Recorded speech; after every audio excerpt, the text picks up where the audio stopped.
Today we'll be looking at Phage, which is the next episode of Voyager, now that I've taken a break from a couple other things. Phage is the episode in which we encounter the Vidiians, who have been luring people to this location in order to steal their organs. You see, the Vidiians have this thing called the Phage, which is the most hideously virulent disease or virus, I don't recall if they ever define it, that I've ever seen in my entire life, fact or fiction. This thing makes the zombie plague look like a joke. And, it, they function in this little cat and mouse game while Neelix loses his lungs, and then they end up giving one of Kess's lungs to him, after Voyager, and Janeway in particular, lets them go. Now, I'm not gonna... I'm probably already getting some of my opinions out here within my summary, but that's this episode, okay? Let me say my very first opinion right here at the offset. I think the Vidiians were a mistake, and ironically the creators of Voyager agreed with me. By the episode Basics, which was the season finale and season opener for season 2 and 3 respectively, they had a kind of a shuffling, an overhaul of the series. A lot of people moved positions, they took a lot of ideas and basically stopped them, ceased a couple of plot arcs, that kind of thing, right? One of the things that was abandoned was the Vidiians, who would only come up in either mention or in the one episode, the time mention episode, whose name I can't think of all the time. But anyways, the point being, the Vidiians were one of the things that was abandoned because they weren't going anywhere. If I might talk about the Vidiians in general for just a moment here, and we all know it's just not just gonna be just a moment. I shouldn't even say that, should I? The Vidiians were interesting bad guys of the week. I imagine the whole point was to try and have something that was... I'm trying to think of a good word. Disgusting? Is that a good word? Because one of the things that people tend to want in general, especially in television and especially in Star Trek, is to have something that looks visually unesthetic. That's what I'm going to use as my term for this. And they wanted the Vidiians to look like, whatever word you want to put on it, effectively monsters. And ironically, they ended up acting like monsters too. Now that works for a villain of the week, but as a recurring villain, ultimately, and this is shown throughout the episodes which the Vidiians appeared in, there was nothing there. Ultimately, these guys were, whatever else you want to call it, pirates. Now, obviously, I'm going to talk about that in a little bit, and I think I would have had them appear a couple episodes in my own revised edition, as I'll talk about at the end of this video, but ultimately, there was nothing they could do with them. There was no direction they could take these characters in. There were any attempt to try and have any layerings there, or any sympathy, or any exploration of their culture, always fell flat on its face by the simple recognition of the fact that these people stole organs from living people on a regular basis, on a very regular basis, and had effectively, I apologize for any quotes I'm making here, but effectively had basically declared a state of de facto war against everything. Every other species was something that they would view as a target, just like pirates. And, well, you can't really do much with that, can you? You can show a degree of sympathy for them, but that's it. That really is it. In fact, they do that in this first episode, or at least they try to. In my opinion, they fail because ultimately, well, I'll get into that later. But let me give you the best example of this. Later on, they find a Vidiian woman who the Doctor ends up falling in love with. Let's just leave it at that. One of the problems a lot of people had with that episode, myself included, was that even though this particular woman was not someone who would go around robbing people of their organs, she was someone who knowingly and willingly benefited from that practice.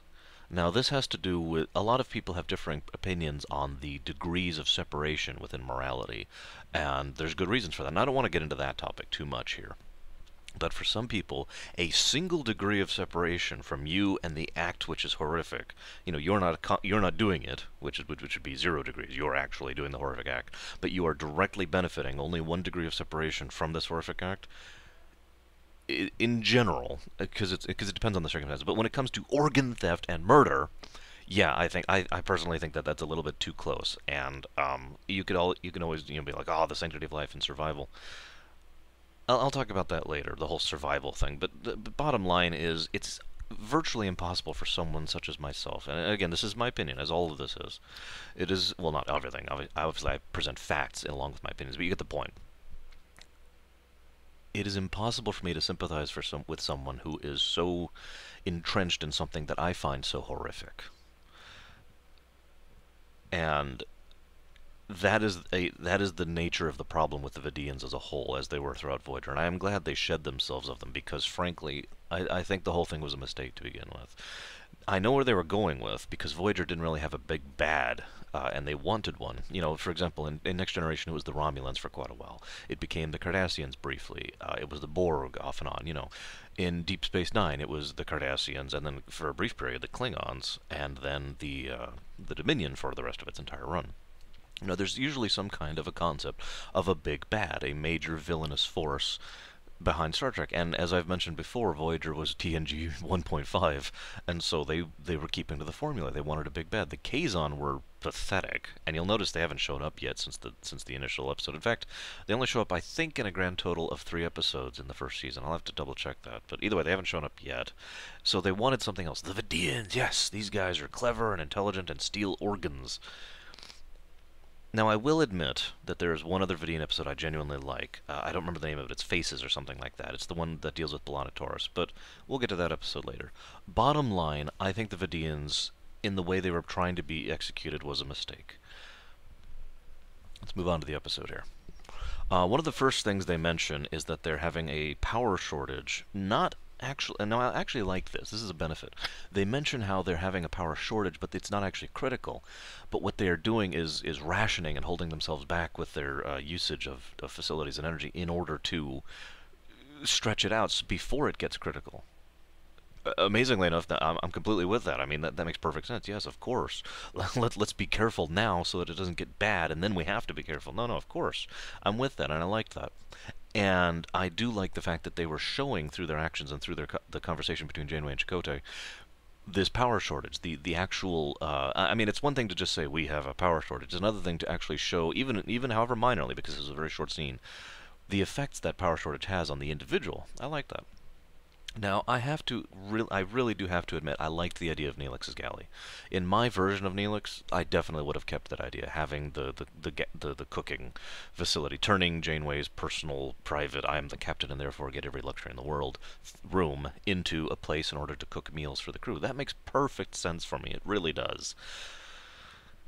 In fact, one other thing I want to add is that if Neelix had actually been a good cook, instead of them constantly portraying him as a terrible cook in order to try and add comedy in a very stupid and pointless manner, then yeah, I would have been completely with it. I would have never even raised a single eyebrow. But as we'll see throughout the next several dozen episodes, they just keep bringing up over and over that Neelix is a terrible cook.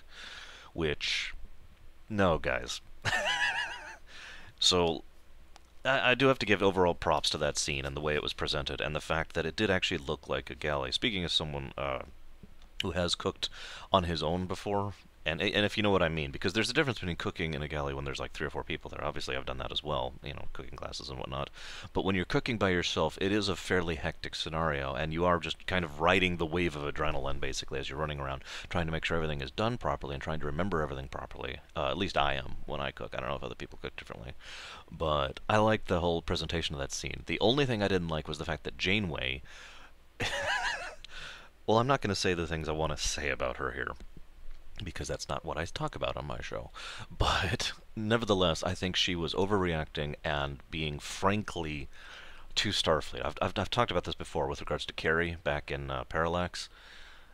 Every now and again, Voyager kept trying to shove certain characters, and it's like someone threw a dart at a board and said, "Okay, today it's going to be Janeway, and that character is going to be our stupid Starfleet officer for the episode, because one of the characters just randomly has to be, I'm Starfleet, and I have rules and regulations." You know, the whole way through the damn episode, or at least partially through the episode, specifically to try and emphasize the fact that we're in Star Trek. I'm not even sure where they were going with that. But anyways, I didn't care for that, but I did like the scene as overall. That was very nicely done, and was a logical step forward, I might add, for the crew and for the episode. Honestly, I'm amazed it hasn't come up before, but, you know, whatever. Let's see here. I did like the fact that Neelix was eager to help and was offering to let them know about this dilithium space. Yes, he was wrong, and I'll talk about that more when I get changes, but nevertheless, I thought that was a overall good step, and I did also like the fact that the dilithium was a trap. That also made perfect sense to me. Again, I'll get to that more in detail later. There's my little note about the Vidiians. I do have to give props to Ethan Phillips. If you've ever acted out there, sometimes you're told to act something that you have no personal experience on, like, oh, I don't know, okay, your lungs have just been teleported out of your body. Go. No, of course, I don't know about you, but my first reaction is, okay. Let me think about this for a moment. I don't know how many takes they took or how much time he spent prepping, but I actually rather enjoyed Ethan Phillips' performance of someone who just had his lungs teleported out just like that. It was very convincing and very effective in conveying the severity of the situation. I actually did enjoy his performance quite a bit. Also, one of the things I really liked about that, we've seen the Doctor so far. I know I keep banging on about the Doctor, so forgive me, but one of the things we've seen him do is be actually funny, usually through wit or sarcasm. We've seen him be cantankerous. We've seen him be considerate. We have actually seen a polite side of him, usually with regards to Cass, who's the only person who is polite to him. Makes sense, right? Here we see a sign of the Doctor we haven't actually seen before, and I actually really like this. We finally see him be, forgive me, a doctor. He is very serious. He is very immediate. There is no waiting. There's no nothing. It's just boom, boom, boom, boom. Which, it struck me as extremely professional, and I really enjoyed his performance for that scene, as he's just like, boom, boom. He doesn't even draw out the lines. Neelix has 43 minutes to live, or whatever it is. He doesn't, have the problem that some people have, like, my God, man, he's gonna have only an hour to live, don't you understand? Instead, it's very brusque, very professional, very down to the point. He will die in 43 minutes. Let's go. And he's in the middle of working while he does this. I really enjoyed that performance. Now, I want to mention two other things before I continue on to a point I want to discuss in some detail. One, I do these little notes as I'm watching the episode, right? As my train of thought continues to help remind me. And I've got one here. You probably can't read my handwriting. That says Neelix equals idiot. Okay. I mention that because on the second page we have Neelix equals idiot right here, and Neelix equals retarded right here.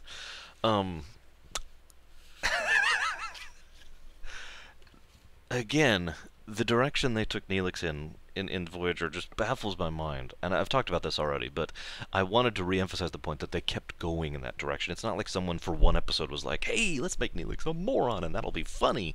They kept going with that. It was basically his character arc for the first 2 seasons, was him being a moron and being jealous. That actually starts in this episode. I'll get to that in a moment.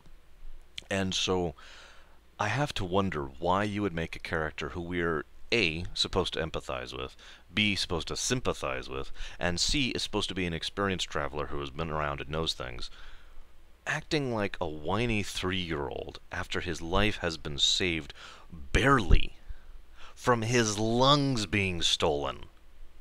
And I also have to wonder, and you'll forgive me if I start to sound a little angry here, but sometimes the writers, not just of Star Trek, but in general, of any given TV show or book or video game, whatever, take a circumstance that is either horrific or serious or tragic or whatever and try to make it funny. And sometimes that can work, I'll admit it. But it's always going to be a type of morbid humor at the best. Not this sort of silly little, I'm a 3-year-old type of humor. Someone's lungs were just stolen, and he is now in a situation that many of us, myself included, would consider to be a fate worse than death. And they decided to play that circumstance for laughs? Every now and again, I'm sorry, I am genuinely upset about this, speaking as someone who's been under the knife more than once. And for something a lot less severe than losing my lungs. I cannot possibly envision someone taking that circumstance and trying to make such a stupid, hackneyed comedy plot out of it. And I know several other people who I've talked with before I did this who have also been under the knife, who've been under surgery for things a lot less severe than losing your frickin' lungs. None of us have any concept of what they were thinking, other than the fact, one person pointed out, it is very possible and indeed plausible that whoever wrote these lines and wrote these scenes has no idea what they're talking about. In other words, hasn't been in for surgery, or has been in for very minor surgery, or has never had a loved one go in for something like that, knowing they might not come out, if you understand what I mean. Now, I'll give you that, but I would like to think that someone on the creative team would have been like, whoa, whoa, whoa, whoa, whoa, hold up. Why are we making jokes about this? Even ignoring the offensive nature of that, though, this is wasted potential incarnate. What we have is a very serious tragedy, something that could be done to actually explore the character, as indeed I would, and I'll mention this when I get to my changes. Something we could do to explore characters, for that matter. Something we could do to actually elaborate on them and help them develop and indeed grow. You know, character growth. You ever heard of that, Star Trek? Sorry. I'm getting derisive. The point is, this was a wonderful situation that they took the wrong way, and then it turned, in my opinion, offensive. Moving on. Nevertheless, there is one positive I have to say, and this really brought it home for me, because the whole scene, I'm just watching it like, and then Neelix starts freaking out. He starts talking about how he wants to get out of the chair. He's in this iron lung thing, for those of you who haven't seen the episode, and he is being perpetuated by holographic lungs, okay, that have a degree of mass. Well, they don't actually have matter, but they have force fields in a combination of projection that is effectively emulating matter, as long as he doesn't move. Basically at all, if you understand what I'm saying, because they're being projected right here in the space where his lungs should be. You understand? So he can't move. He is completely restrained to the point where he can't move more than 2 microns, I believe it was. And he starts freaking out, and he's like, I need to get out, I need to get out. And I actually have to give props for Ethan Phillips for, again, portraying this scene properly. He was portraying someone who was having effectively a psychotic breakdown, who was completely disintegrating mentally and emotionally, and just got worse and worse and worse until he starts hyperventilating, and the doctor's only recourse, after trying very hard to calm him with his calm, steady tones, you need to breathe calmly, it's not doing anything, because he is so freaked out, and this is so far beyond words at this point. The doctor has to sedate him in order to bring him down. I thought that scene was powerful, and is probably, in all honesty, the highlight of the entire episode, in my opinion. It was very poignant, it was very potent, and it really showed the actual severity and tragedy of the scene, which it should have been doing this whole time, in my opinion. And I thought it was very well done. I wanted to comment on that. What else we got here? This is a point that will probably become up more than once, but let's talk about Star Trek as a whole, right? Okay, we've got phasers, okay? This has been true since the original series. We've got phasers set on stun, and then we've got phasers set on kill, and on occasion set on disintegrate, depending on whether or not the plot determines it or not.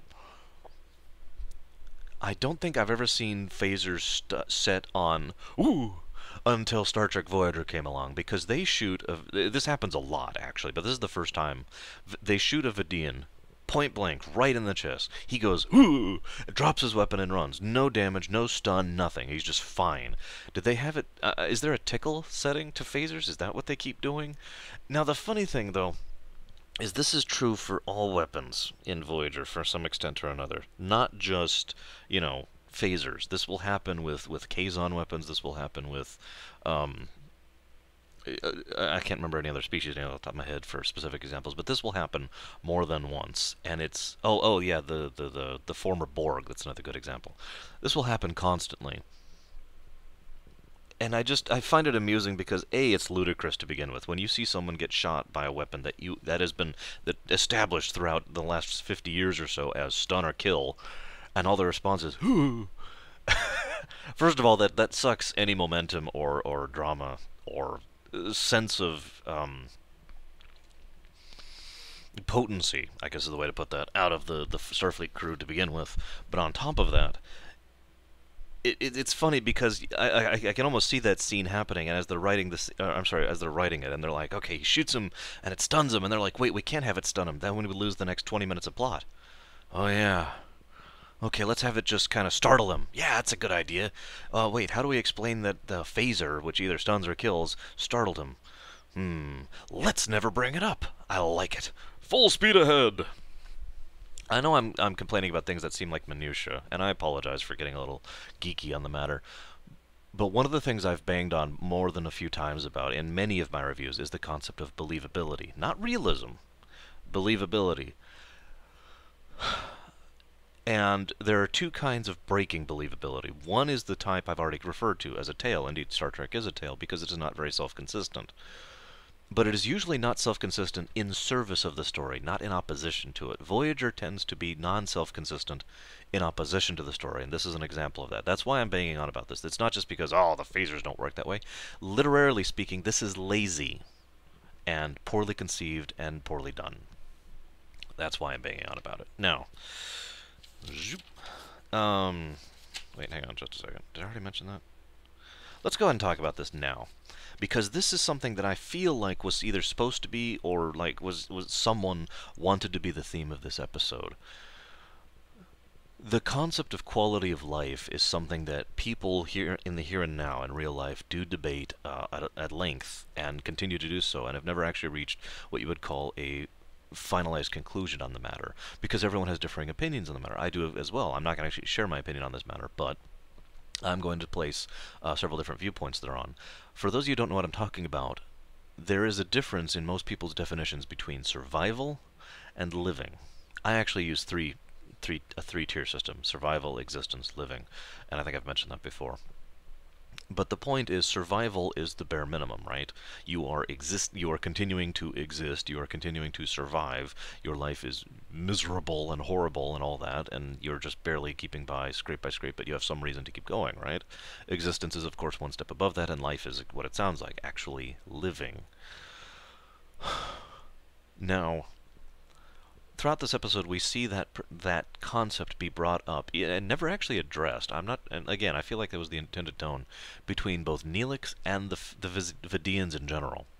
Neelix is in a situation where he is surviving. He has been dropped down from whatever he was before, which is debatable, all the way down to the bottom level. He is just barely going on. He can't eat or drink or anything. He has to have everything put in not intravenously.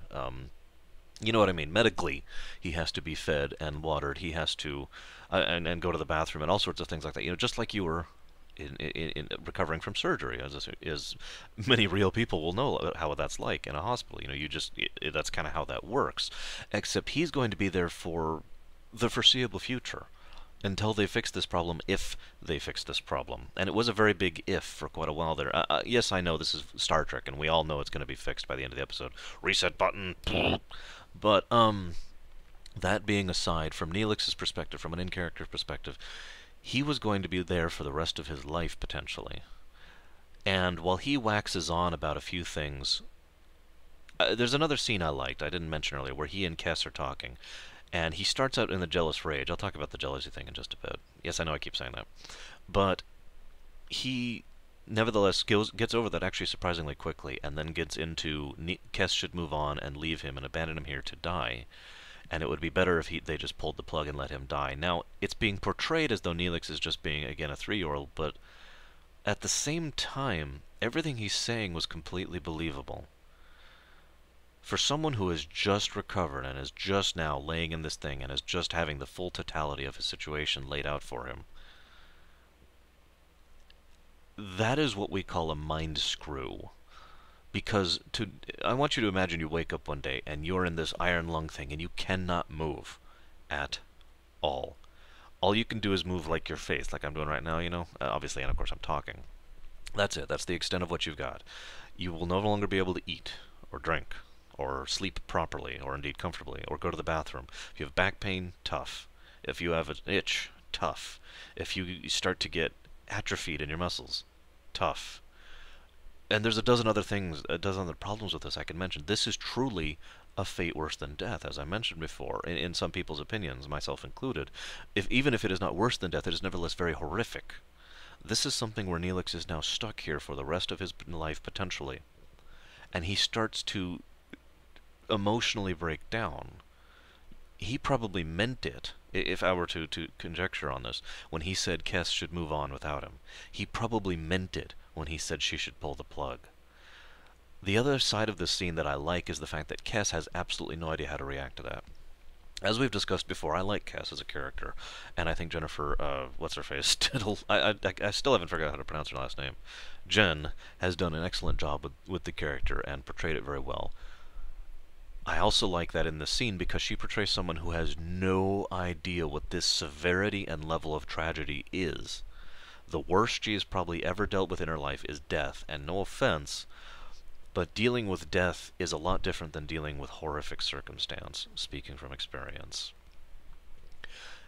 And this is her very first time dealing with something, and it's happening to someone she cares about and purportedly loves, not just romantically, but in general, right?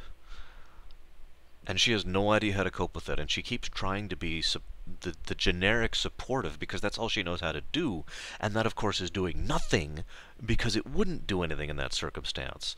And so she starts to get frustrated and flustered because she doesn't know what to do. She is emotionally wrought over this situation. You understand? And the two of them acting off of each other actually portray a rather amusing thing. It feels like someone got a hold of it and tried to tint it towards the comedy thing, but I feel the core of that scene still remains, that she is someone who is completely inexperienced, completely unknowing, and is getting frustrated because she has no idea what's going on. And he is someone who is genuinely starting a slide and indeed descent into true depression. And I rather like that. But I'm sorry, I'm getting a little bit off track here. Quality of life. Neelix, whether or not he actually decides that it would be better to die than to exist like that is questionable. But the point of the quality of life question is, and this comes up in Star Trek more than once, indeed this will come up in Voyager later as well, is it better to survive than to die? And vice versa, is it better to die than to survive? If you have a choice of life temporarily or survival forever, which would you choose? These are interesting questions, and like I said, the quality of life is something we discuss here now in real life for real reasons. This also comes up with the Vidiians. It is mentioned at one point, one of the Vidiians says a line that I feel they really should have expanded on. They never did, of course. If you are going to kill me, then I accept that at least my suffering will finally end. It's paraphrased. That should have been explored, in my opinion, because for the first moment, we actually have something of a degree of sympathy, not actual true sympathy, because these are, as I mentioned, pirates who are stealing organs. Horrific acts, right? And yet it is something that is mentally or emotionally engaging to try and think about what it would be like to live like that, especially if you yourself find the act detestable. At what point is your own survival no longer worth it? At what point would you rather die than keep doing this? Something you find detestable, and indeed, never mind the level of agony and disgust that you have to be experiencing personally on a regular basis. Now, obviously, we see Vidiians who are just completely annulled to this thing. Indeed, the other Vidiian in this episode is just like that. He's just like, yep, this is facts of life, we're good. But I liked the perspective of one person who, at the very least, has considered the thought of dying rather than continuing on like this, because it is just that horrific. Again, that quality of life issue. Is it better to survive like this, or is it better to die? Now, I'm not going to actually, as I said, I'm not going to mention any of my thoughts on that. I'm not going to give my opinion on that. That is a very charged subject, and with good reason. But I just thought it was interesting that the episode does seem to tip just the toe into the pool of that discussion as they go through that episode. There's the Neelix retard note. There we go. One of the things that I mentioned earlier, I was going to get to it, is the jealousy plot arc, okay? It has been commented on before by more than one individual that Voyager seemed so weird about what they perceived as continuity, okay? Certain things would be kept forward in canon and would continue to be recurring, whereas other things, which make more sense, wouldn't. The best example I can think of that off the top of my head is the Neelix's jealousy subplot, which, by the way, is not resolved till Season 2. This is the 4th episode of Season 1, of the series, and he's going to be jealous at certain points to a really psychotic level until Season 2. And yet all the other things that happened throughout Season 1, and indeed Season 2, that could and indeed should have been plot and continuity, should have continued forward, should have had some impact on the characters. No. Now, I'm not going to mention any specifics, because there's dozens. But I want to know what they were thinking with that one, because granted, my vision of Neelix is very different from the one we ended up with, obviously. But even with the vision of what I guess they were going with in the first 3 or 4 episodes, I don't get why they decided to add raging, jealous psycho on top of not really funny child. I don't get where the logic was there. I don't get the reasoning. And ultimately, I'm going to go and just let that subject drop because it's going to keep coming up over and over again. I'll discuss it more when it really comes to full bear. But this is the beginning of it right here. See, episode 4. Neelix is jealous, and usually at Tom. I'll discuss that later. Let's just go ahead and let that drop. It was asked of me what, not by any of my comments, but one of the people I know in person, one of my viewers said, what is the difference between a technobabble solution that works and a technobabble solution that doesn't?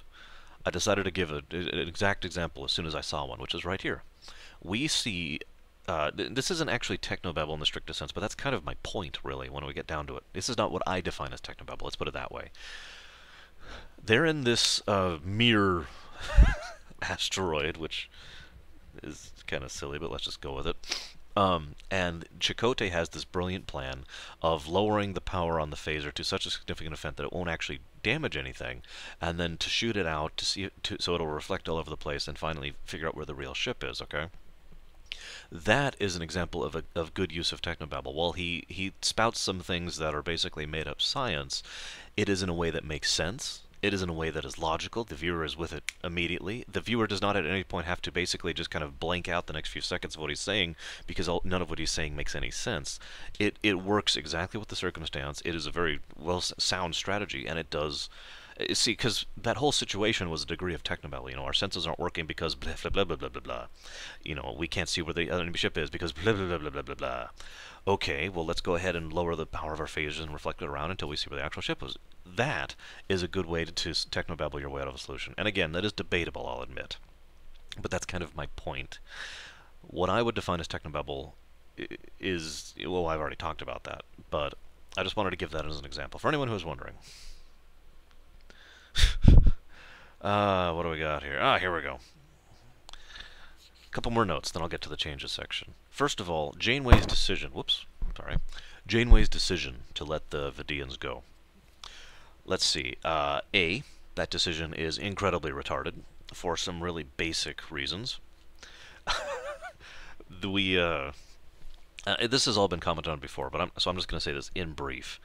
As I mentioned, these people are pirates. These people are effectively at a de facto state of war with everyone else.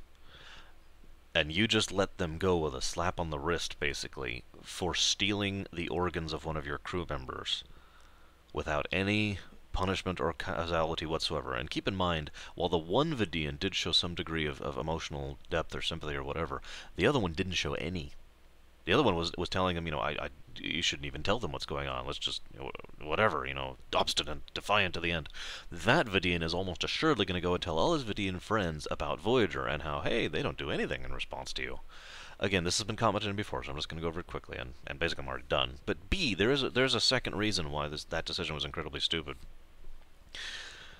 If someone who steals organs comes to you and says, we try to do it on the dead, but, you know, sometimes when the need is immediate, you know, blah, blah, blah, blah, blah. And then we try and at least follow up on that. Try and find some manner. This is Star Trek. You've got ways of determining whether or not he's telling the truth. Or indeed, even if he wasn't, you could have done something about it. But anyways, we see throughout the other episodes that the Vidiians are in that is completely untrue. What we do see is the Vidiians avidly and indeed actively harvesting living people in order to just keep their organs around, not for immediate need, just because, hey, you know, for example, the very next episode we'll be going into, Faces or whatever it is, when they have a mining camp where they force these people to mine for them. So we're into slavery now. And then once they get too injured or too tired from mining, they take their organs. So slavery and murder. Now, you could argue that that's just one specific sect of the Vidiians, but all the Vidiians show this general basic concept. Even when they don't have lines, we sometimes see a Vidiian ship approach Voyager, board the crew, and just start going down the line. Yep, there's some organs, there's some organs. Just because they were a ship that was there. Just because it was a ship that was on their sensors. No other reason. Yeah. Now, did I like this episode then? No. I really did not care for this episode when it came out. Part of that was because of the Vidiians, part of that was because of the horror of the situation, part of it was because Neelix made me want to smack him. Do I enjoy it now? Admittedly, more so. As will happen more than a few times, as I'm rewatching these episodes, I have a greater appreciation for them, either because I'm thinking about it more, or because there were subtleties I missed, or because maybe I'm fabricating subtleties. That has come up before. It is possible I'm giving the episodes too much credit, and I'll freely admit that. But I will also argue at the end of the day that ultimately that point is irrelevant, because what it does is enhance my enjoyment of the episode.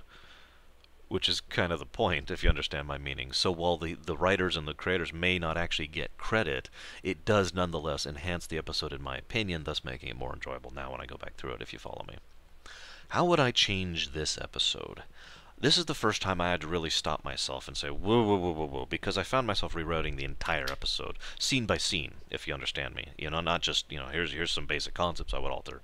No, no, no. I was going the whole 9 yards, and I don't actually want to do that, because if I do that, if I start that pattern now, I'm going to keep that pattern going, because it's me. So, let's just talk about some basic concepts that I would change, okay? First and foremost, I would make the Vidiians pirates. You might be like, well, they're already pirates. No, no, no. Actual pirates. Not organ thievers, or whatever you want to call it. I guess organ thieves would be accurate. You get my point. Not people... I would have ejected the Phage entirely. I would make the Vidiians a group, a faction, a sect of different people from different species who work together because they are pirates, because they are people who have been either... outcast, or they have fled the penal colonies of their given system, or whatever. These people are the scum of these different races, and they have banded together to form this group that tries to survive on whatever meager fillings it can, okay? First change.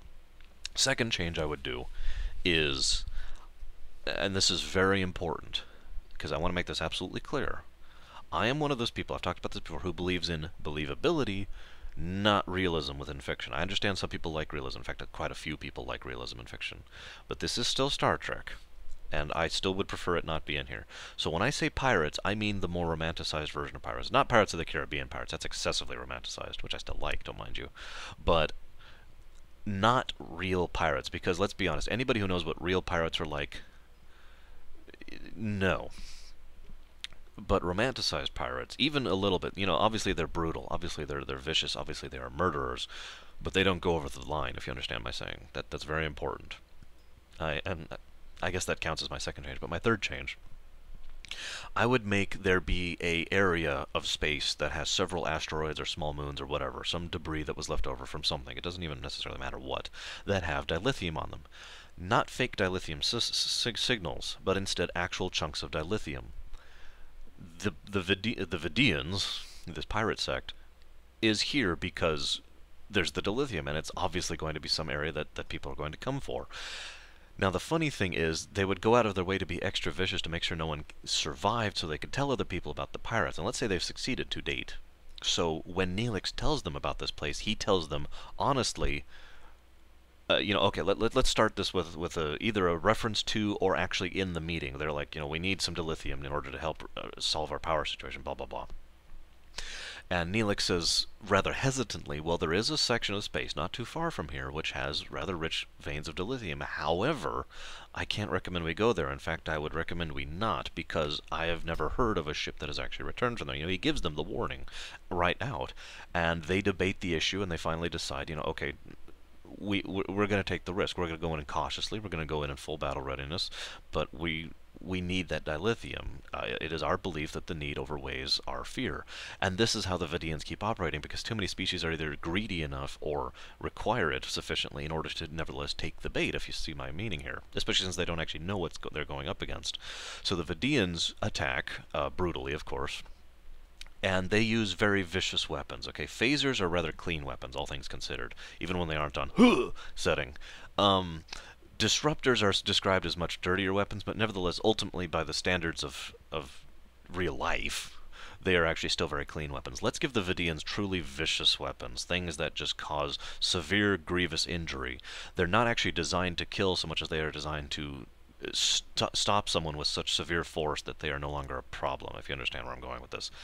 Make that the manner in which Neelix's lungs were damaged to the point of destruction. it doesn't even have to be his lungs per se. I like the lungs thing because I kind of want to keep that thread. I do enjoy that thread, and like I said, there was a great deal of room to elaborate on quality of life subject and have him show how absolutely traumatic this experience would be. And that would evolve into a sort of B plot. And this is how I would do A and B plots, by the way. Integrally, and intimately connected with the A plot. Have him undergo this circumstance, bemoan how stupid he was, how he should have convinced them not to come here, blah blah blah. Have the crew, have Janeway, for example, actually feel guilt about the fact that they went here despite this thing, and now the person who warned them not to is in her sickbay dying because she made that call. You know, things like that. You can actually have the characters show a degree of growth and humanity in this circumstance. But one of the things I would really do, and this is just opinion, and it's funny because, well, okay. I would have Tuvok begin the character arc of him and Neelix getting closer here in this episode. Now, to me, the sense making of that particular pairing is perfect. We have someone who is very rigidly controlled, someone who learns through book knowledge, through study, through research, and his guided by his logic as tempered by morality. On the other side, we have Neelix, who's very rough around the edges, very experienced, who learns through actual experience, who goes out and learns things firsthand, and is guided by emotion as tempered by morality. The two of these sides do make an interesting pairing, and it's worth noting that within the series itself, and this is the part I was going to mention, the two of the characters do have a degree of friendship as the show goes on. I find that funny because it's such a minor thing in the actual series that I forgot about it when I was thinking about this idea. And then I mentioned it to one of my friends as I was debating this, and they're like, well, that's what they actually did in the show. And I had to think about it. I was like, oh my god, you're right, they did. I didn't even think about that. But I would have done it a little bit better than that, I would like to think. And a little bit more potent, but this would be the very first steps. Have Tuvok be the one who comes to Neelix to help him out. Kes, again, tries to console Neelix and fails miserably. She has no idea what to do or how to do it. All she can do is provide a sympathetic arm or whatever, you know, a sympathetic shoulder, as I like to call it. Sorry, that's what I meant, sympathetic shoulder. And that's not enough. Anyone who has been in such circumstance themselves understands that is just not enough. It's not that you're trying to be unpleasant, it's not that you're ungrateful, it's just that you are so racked emotionally and mentally that that is insufficient. Have Tuvok come in. Have him start talking to Neelix. Have him start sharing some of his thoughts, and indeed, perhaps even a mind meld. I would only do one, right at the end. Build up to that moment, in order to try and help Neelix cope with this circumstance, cope with his new situation, help add a degree of peace to his very tumultuous life at this point in time. You know, that sort of thing. And have the two grow to have a very small amount of understanding. Again, I like to do character arcs over long periods of time. I've stated this before. So this would be just the first few steps of this. But have there be something there between the two of them. Have the crew go into this desperate attack after this ship because the Vidiians flee. And the reason they flee is because Voyager has transporter technology, which the Vidiians are intelligent enough to recognize and to want desperately, because having transporters would make their job, would expand their capacity for piracy to such a ridiculous degree it's not even funny. But that one ship can't take on Voyager by itself, so it goes running for reinforcements, and that sets up the action A-plot part of the thing. And then the way I would have them retouch back in together is that the ship is, say, heading for a certain area. Again, I don't want to get too much into specifics. I really don't. But they're heading for a specific section of space or a specific area, and Neelix knows that area, and he says, oh, wait, Captain, you could do this. And the captain says, okay, and they take his discussion, and they take his recommendation, and they catch the ship by surprise, thanks to Neelix's aid, and they go after the thing. And then we have an actual dilemma. What do we do with these people? Now, again, this is Star Trek, but in my opinion, there is no way they could let all of the Vidiians live. Maybe one. Maybe just one, to share the tale of what happened and to warn them against this. But even that is admittedly debatable, and that would be one of the dilemmas, the decision that has to be made. And it would be worth noting that one of the things I would like to see was have Neelix have some say in that, if you follow me. And now, here's something that I know some of you... I'm going to go ahead and stop there, because I don't want to resolve everything. Again, I don't want to go scene by scene, but there's one thing in particular I think is very important. Don't have Neelix leave the tube yet. Don't have him fixed yet. One of the things I've always strong about is a degree of continuity, a degree of flow from episode to episode. I would leave Neelix in there for a bare minimum of 2 episodes. I'm not talking about two-parter. I mean that when the next episode starts, at some point in time we see that Neelix is still in that thing and the Doctor is still racking himself trying to fix him. Have the Doctor work through the situation, and don't just kind of have the solution handed to him on a silver platter. Have the Doctor fix this himself. That's why I say damaged, not removed, for his lungs earlier. Have the Doctor make up some completely revolutionary new method. It doesn't even matter how. In order to fix him, but have it happen in several episodes. Have there be some level of continuity. Don't just make it so that you go through this horrific, nightmarish, horrifying surgical nightmare. I don't even have words for this. And then walk it off by the end of the episode. That's ludicrous. Have it matter. Have it stick. Have it stay. Have him still be there the next episode to remind the audience that this mattered. That this wasn't just some cheap drama. That we are supposed to genuinely care about this character because he is in such dire straits and will continue to be. In all honesty, I would do it more than 2 episodes, personally. I would have his character growth, his character arc, his development throughout the series include this problem. I would have had this planned out. Of course, that's me. I tend to plan things out. You know that. Anyone who has watched my D&D blogs knows that. And that would be very important to me. I think one of the things the episode would end on, I would actually have the last few lines of the episode be, Tuvok is discussing the thing, and he and the Doctor says he has some new methods he wants to try, and he wants to try and look into the possibility of some nanotechnology, something, anything. It doesn't necessarily matter. And then as he leaves, and he turns off, Tuvok goes to leave, and Neelix says, Tuvok? Or Mr. Vulcan, or whatever. I would say Tuvok. I think that's more respectful. In fact, I would have a moment earlier in the episode, I'm sorry for segueing, where Tuvok gives him permission to start referring to him by his first name, by Tuvok, as a sign of respect. And at the end, Neelix says, Tuvok, and Tuvok turns, and Neelix says, thank you.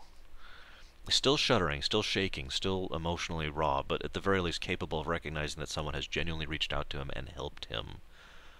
And I would have Tuvok do that little... Tim Russ is a great actor, and I think he could pull this off perfectly. He is probably, in my opinion, the best Vulcan I've ever seen. The only possible exception to that would be Sarek, and I'm afraid I don't know that actor's name off the top of my head. But anyways... Tuvok would just do this little nod of, you're welcome, and then go to leave. I would have ended the episode right there, and the credits start to go as the lights go off in sickbay with Neelix still stuck in the tube. That's how I would have done it. And for anyone who's wondering, no, I don't think I would have brought the Vidiians back. Or if I did, it would be in a very different way, but I'm not going to get into that now, because now I'm done. Yay, I'm done. Anyways, I will talk to you all guys when I do my next review.